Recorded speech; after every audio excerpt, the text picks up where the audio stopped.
The twin suns of Epsilon 9 cast long shadows across the windswept mining complex, its jagged metal structures a stark contrast to the rust-colored rocky landscape. Kai Werner adjusted the seals on his environmental suit, the familiar routine of survival etched into every movement. 7 years on this godforsaken planet had taught him more about adaptation than any military training ever could. Around him, the mining colony hummed with a tense energy.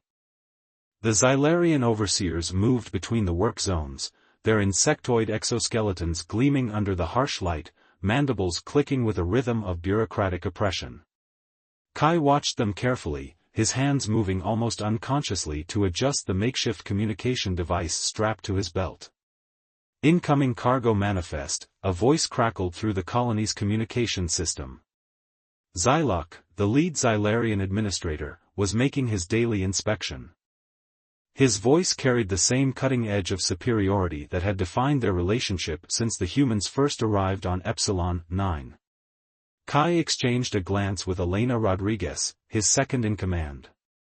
They'd learned to communicate in ways the Xylarians could never understand, a subtle language of micro-expressions, hand signals, and an unspoken network of mutual support that ran deeper than any alien could comprehend.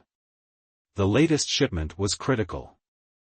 Resources were becoming scarce, and the Xylarian Trade Consortium was tightening its grip. Each month, the human colonists received less, worked more, and were pushed closer to the breaking point. But breaking was not in their nature. Production quotas are down 3%, Xyloc's translator device announced, the mechanical voice devoid of emotion. Human sector will face resource reallocation penalties. Kai stepped forward, his movement deliberate. The Xylarians had a strict hierarchical system, confrontation was unexpected, almost unthinkable. "We've had equipment failures," he stated flatly.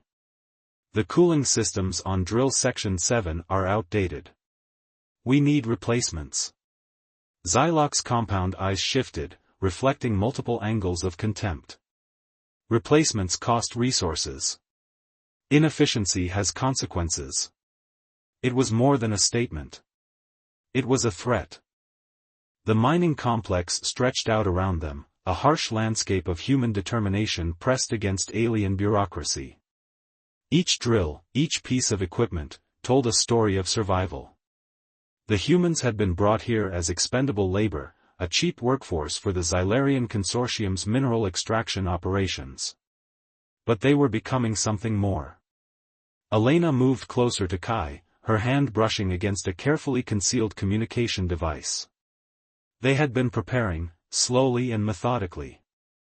The Xylarians saw them as nothing more than labor units, failed to understand the complex network of communication and mutual support that was growing beneath the surface. "We'll make the quotas," Kai responded, his voice calm but carrying an underlying current of steel. "We always do." Xyloc's mandibles clicked faster, the closest equivalent to a dismissive laugh. "Humans. Always talking. Never truly understanding." What the Xylarian didn't realize was that understanding was precisely what humans did best. Adaptation. Innovation.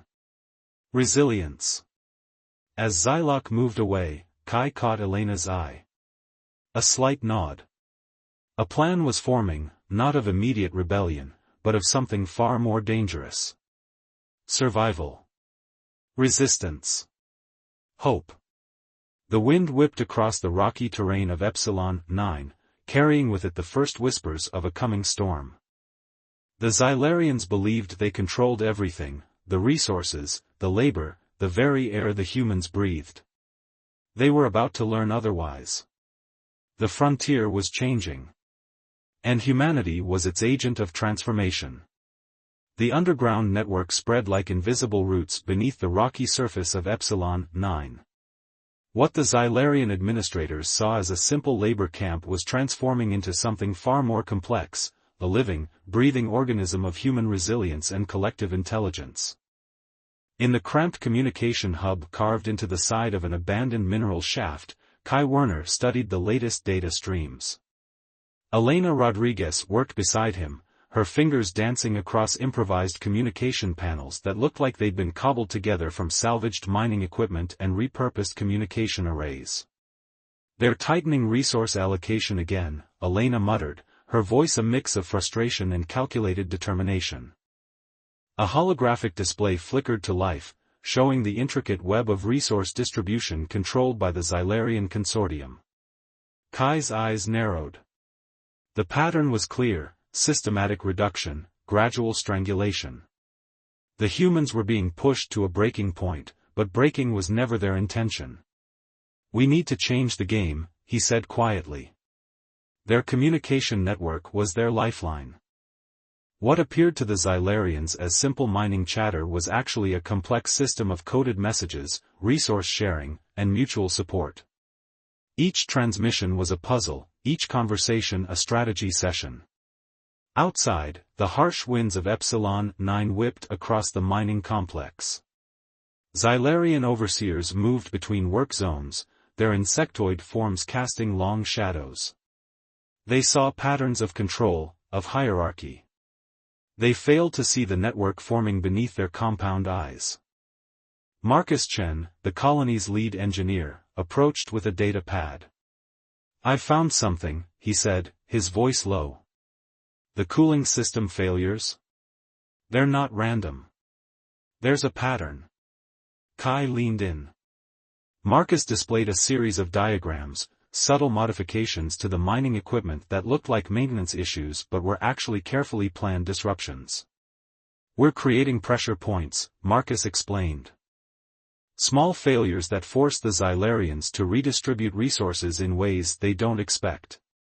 Elena smiled, a dangerous, calculated expression. "We're making them dance to our tune without them realizing it." The resistance was subtle. No open rebellion, no direct confrontation. Instead, a network of small acts of defiance, of strategic resistance that would slowly erode the Xylarians' grip on the colony. Communication was their weapon. Adaptation their shield.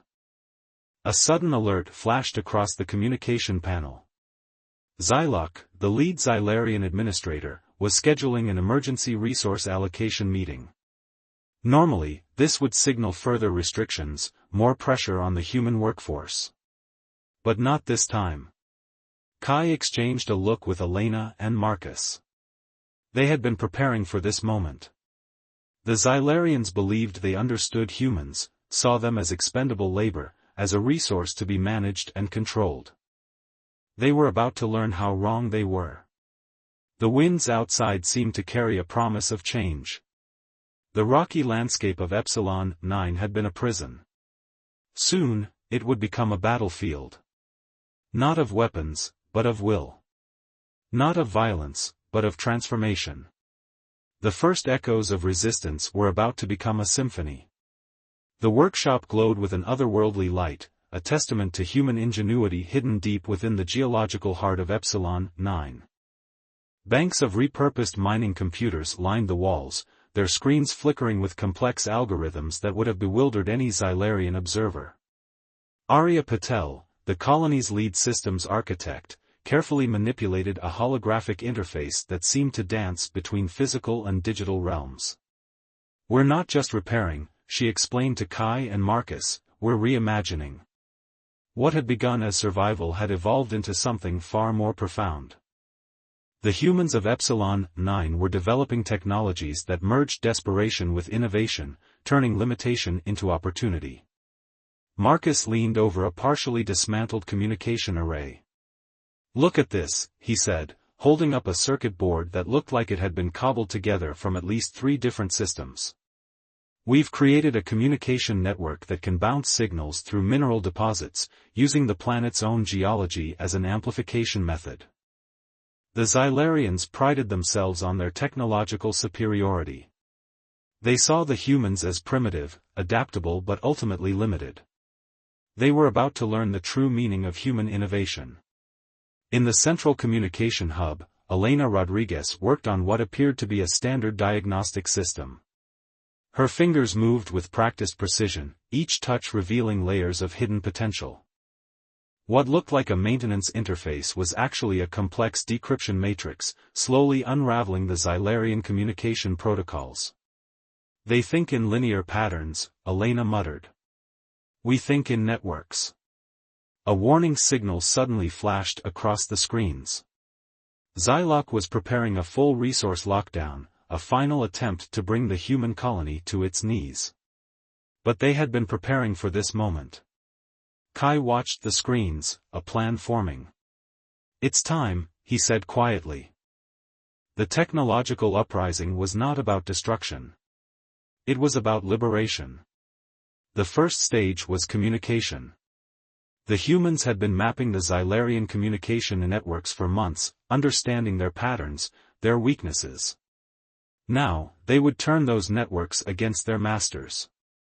Arya activated a series of seemingly innocuous subroutines. To any external observer, it would look like standard maintenance protocols. But each line of code was a weapon, each algorithm a strategic strike. The Xylarian communication networks began to shift. Subtle at first, a delayed transmission here, a miscalculated resource allocation there. But soon, the disruptions would become impossible to ignore. "They won't understand what's happening," Marcus said, a hint of pride in his voice. "They'll see the failures, but they won't see us." Outside, the twin suns of Epsilon 9 cast long shadows across the mining complex. The Xylarian administrators moved with their usual calculated precision, unaware that the very systems they relied on were being rewritten beneath their compound eyes. Kai watched the screens, seeing the first signs of their technological rebellion take shape. This was more than resistance. This was transformation. The humans of Epsilon 9 were no longer just surviving. They were preparing to thrive. And the Xylarians would never see it coming. The communication chamber hummed with an electric tension. Holographic displays flickered to life, projecting the faces of Xylarian administrators from across the sector. What they believed would be a standard resource allocation meeting was about to become something entirely unexpected. Kai Werner stood at the center of the human delegation, his posture relaxed but his eyes razor-sharp. Beside him, Elena Rodriguez and Marcus Chen represented the colony's technical and strategic expertise. They were no longer just miners or laborers. They were diplomats of a different kind. Xyloc, the lead administrator, initiated the transmission. His insectoid features filled the primary display, mandibles clicking with their characteristic rhythm of bureaucratic precision.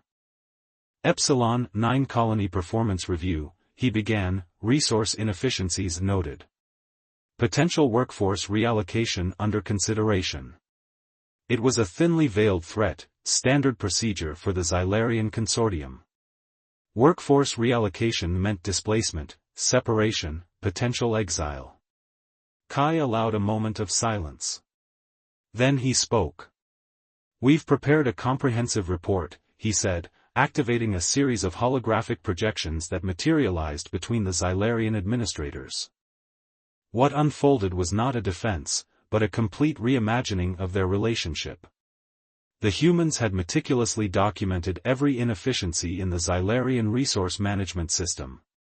But more than that, they had developed alternative solutions that went beyond mere survival. Marcus stepped forward, highlighting technological innovations that could increase mining efficiency by 37%. Area's communication network protocols demonstrated how they could reduce transmission latency across the entire sector. Elena's resource allocation models showed potential savings that would make the entire operation more profitable.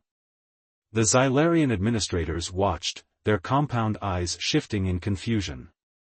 This was not the submissive workforce they expected. "You misunderstand our value," Kai said quietly. "We are not just labor. We are problem solvers." The diplomatic disruption was surgical. The humans weren't attacking the system, they were redesigning it. Every projection, every data point was a carefully crafted argument that challenged the Xylarians' fundamental understanding of human potential. Xyloc's mandibles clicked faster, the closest equivalent to nervous uncertainty. The other administrators exchanged glances, their rigid hierarchical structure suddenly feeling less certain. "These are unexpected proposals," one of the senior administrators finally responded. Unexpected. The word hung in the air. Humans were always unexpected. The meeting continued, but the power dynamics had already shifted. The Xylarians had come expecting to dictate. They were now being forced to negotiate. Outside the communication chamber, the twin sons of Epsilon 9 continued their eternal dance across the rocky landscape. The mining complex stood as a testament to human resilience, no longer just a place of extraction, but a hub of innovation. Kai caught Elena's eye. A slight nod. They both understood that this was more than a meeting. This was a declaration. Humanity would not be defined by the limitations others placed upon them. They would define themselves. The news spread across the galactic communication networks like wildfire.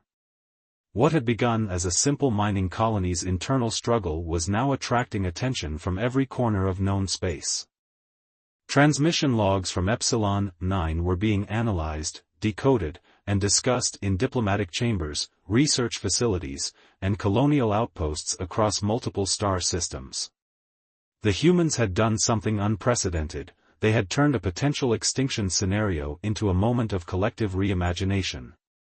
In the central communication hub of the Epsilon 9 colony, Kai Werner reviewed the incoming transmissions. Other human colonies were reaching out, sharing communication protocols, offering support. But more surprisingly, several alien civilizations were expressing genuine curiosity. "They're studying us," Elena Rodriguez remarked, studying the incoming data streams. "Not as a threat. As a phenomenon." Marcus Chen worked nearby, analyzing the broader implications. The technological innovations they had developed weren't just solving their immediate problems, they were creating entirely new paradigms of interspecies cooperation and technological development. A priority transmission flickered to life. The Viridian Confederacy, a loose alliance of technologically advanced species, was requesting a formal communication session. This was unprecedented.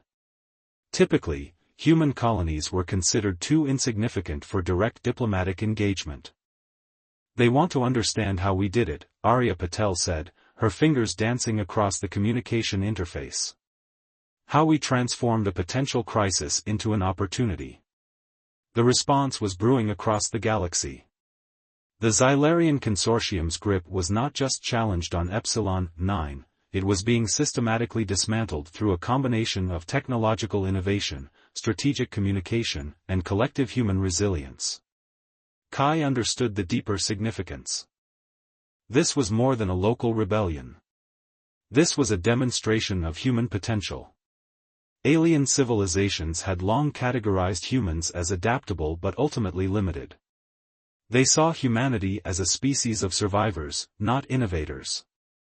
Now, that perception was being fundamentally challenged. The communication logs told a complex story. The humans of Epsilon 9 had not just survived. They had transformed their entire ecological and economic relationship with their oppressors. They had created a new model of interaction that went beyond traditional power dynamics. "We're being watched," Elena said quietly. "Not just by the Xylarians. By everyone." Marcus pulled up a galactic communication map. The transmission patterns were unlike anything previously recorded. Humans were creating networks, sharing information, developing collaborative solutions at a pace that defied traditional interspecies communication models. Outside, the harsh landscape of Epsilon 9 continued its eternal dance of survival. But inside the colony, something profound was happening. A collective awakening. Humanity was no longer just responding to challenges. They were defining them. The collective response was just beginning. The final confrontation wasn't what anyone expected. It wasn't a battle of weapons or a clash of military might. Instead, it was a moment of profound transformation that would echo through galactic history. The Xylarian Grand Consortium had assembled a delegation unlike any previous gathering. Representatives from across their territories, accompanied by observers from multiple alien civilizations, converged on Epsilon 9. What was intended as a final resolution to the human problem was about to become something entirely different. Kai Werner stood at the center of the human delegation, flanked by Elena Rodriguez, Marcus Chen, and Arya Patel. They were no longer just colonists or miners. They were architects of a new paradigm. The meeting chamber was a masterpiece of technological integration. Holographic displays flickered with complex data streams, communication networks that spanned multiple star systems. The very walls seemed to pulse with information, a living testament to human innovation. Xyloc, the lead administrator who had once threatened their existence, now looked diminished. The compound eyes that once radiated superiority now reflected a growing uncertainty. Your colony has created significant disruption, Xyloc began, his translator struggling to convey the nuanced mixture of frustration and reluctant respect. Kai stepped forward. We've created an opportunity, he corrected. What unfolded was not a negotiation, but a demonstration. The humans presented a comprehensive framework that reimagined resource extraction, interspecies communication, and technological development. It wasn't just a solution for Epsilon 9, it was a blueprint for a new form of galactic cooperation. The technological innovations they had developed went far beyond simple mining efficiency. They had created communication protocols that could bridge linguistic and physiological differences between species. They had developed adaptive resource management systems that could transform barren planets into sustainable ecosystems. The alien observers watched in growing fascination. This was not the submissive humanity they had known. This was a species that didn't just adapt, they transformed. Elena's communication networks had already begun linking colonies and outposts across multiple star systems. Marcus's technological innovations were creating new paradigms of interspecies collaboration. Arya's communication protocols were breaking down barriers that had existed for centuries. We're not asking for permission, Kai said quietly. We're offering a partnership. The room fell silent. Outside, the twin suns of Epsilon 9 continued their eternal dance. The rocky landscape that had once been a prison was now a symbol of transformation. The Xylarian delegation exchanged glances. The other alien observers leaned forward, their various sensory appendages tracking every movement, every subtle shift in the human delegation's presentation. This was more than a resolution. This was a rebirth. Humanity had arrived. Not as conquerors. Not as survivors. But as partners. The resonance of their defiance would echo through the stars.